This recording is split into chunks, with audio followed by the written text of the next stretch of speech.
The second book of Kings, chapter 19. And when it came to pass, when King Hezekiah heard it, that he rent his clothes and covered himself with sackcloth, and went into the house of the Lord. And he sent Eliakim, which was over the household, and Shebna the scribe, and the elders of the priests, covered with sackcloth, to Isaiah the prophet the son of Amoz. And they said unto him, Thus saith Hezekiah, This day is a day of trouble, and of rebuke, and blasphemy. For the children are come to the birth, and there is not strength to bring forth. It may be the Lord thy God will hear all the words of Rabshakeh, whom the king of Assyria his master hath sent to reproach the living God, and will reprove the words which the Lord thy God hath heard. Wherefore lift up thy prayer for the remnant that are left. So the servants of King Hezekiah came to Isaiah, and Isaiah said unto them, Thus shall ye say to your master, Thus saith the Lord, Be not afraid of the words which thou hast heard, and which the servants of the king of Assyria have blasphemed me. Behold, I will send a blast upon him, and he shall hear a rumor, and shall return to his own land. And I will cause him to fall by the sword in his own land. So Rabshakeh returned, and found the king of Assyria warring against Libnah, for he had heard that he was departed from Lachish. And when he heard say of Tirhakah, king of Ethiopia, Behold, he is come out to fight against thee, he sent messengers again unto Hezekiah, saying, Thus shall ye speak to Hezekiah king of Judah, saying, Let not thy God in whom thou trustest deceive thee, saying, Jerusalem shall not be delivered into the hand of the king of Assyria. Behold, thou hast heard what the kings of Assyria have done to all lands, by destroying them utterly, and shalt thou be delivered? Have the gods of the nations delivered them which my fathers have destroyed, as Gozan and Haran and Rezeph, and the children of Eden, which were in Thelasar? Where is the king of Hamath, and the king of Arphad, and the king of the city of Sarvaim, of Hena and Ivah? And Hezekiah received a letter of the hand of the messengers, and read it.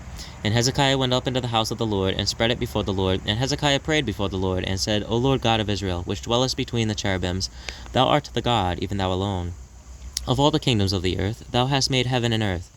Lord, bow down thine ear, and hear, open, Lord, thine eyes, and see, and hear the words of Sennacherib, which hath sent him to reproach the living God.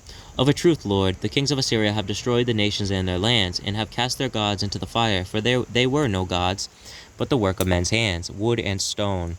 Therefore they have destroyed them. Now therefore, O Lord our God, I beseech thee, save thou us out of his hand, that all the kingdoms of the earth may know that thou art the Lord God, even thou only. Then Isaiah the son of Amoz sent to Hezekiah, saying, Thus saith the Lord God of Israel, That which thou hast prayed to me against Sennacherib, king of Assyria, I have heard. This is the word that the Lord hath spoken concerning him. The virgin, the daughter of Zion, hath despised thee, and laughed thee to scorn. The daughter of Jerusalem hath shaken her head at thee. Whom hast thou reproached and blasphemed? Who hast thou reproached and blasphemed? And against whom hast thou exalted thy voice, and lifted up thine eyes on high? Even against the Holy One of Israel. By thy messengers thou hast reproached the Lord, and hast said, With the multitude of my chariots I am come up to the height of the mountains, to the sides of Lebanon, and will cut down the tall cedar trees thereof, and the choice fir trees thereof. And I will enter into the lodgings of his borders, and into the forest of his Carmel.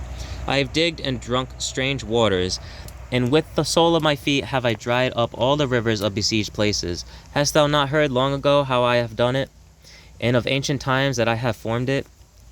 Now have I brought it to pass, that thou shouldest be to lay waste fenced cities into ruinous heaps? Therefore their inhabitants were of small power. They were dismayed and confounded. They were as the grass of the field, and as the green herb, as the grass on the housetops, and as corn blasted before it be grown up. But I know thy abode, and thy going out, and thy coming in, and thy rage against me. Because thy rage against me and thy tumult is come up into mine ears, therefore I will put my hook into thy nose, and my bridle into thy lips, and I will turn thee back by the way by which thou camest. And this shall be a sign unto thee, ye shall eat this year such things as grow of themselves, and in the second year that which bringeth of the same. And in the third year sow ye, and reap, and plant vineyards, and eat the fruits thereof. And the remnant that is escaped of the house of Judah shall yet again take root downward, and bear fruit upward. For out of Jerusalem shall go forth a remnant, and they that escape out of Mount Zion. The zeal of the Lord of hosts shall do this. Therefore thus saith the Lord concerning the king of Assyria, He shall not come into the city, nor shoot an arrow there, nor come before it with a shield, nor cast a bank against it. By the way that he came, by the same shall he return, and shall not come into the city, saith the Lord. For I will defend the city to save it for mine own sake, and for my servant David's sake. And it came to pass that night that the angel of the Lord went out, and smote in the camp of the Assyrians 185,000. And when they arose early in the morning, behold, they were all dead corpses. So Sennacherib, king of Assyria, departed, and went and returned, and dwelt at Nineveh.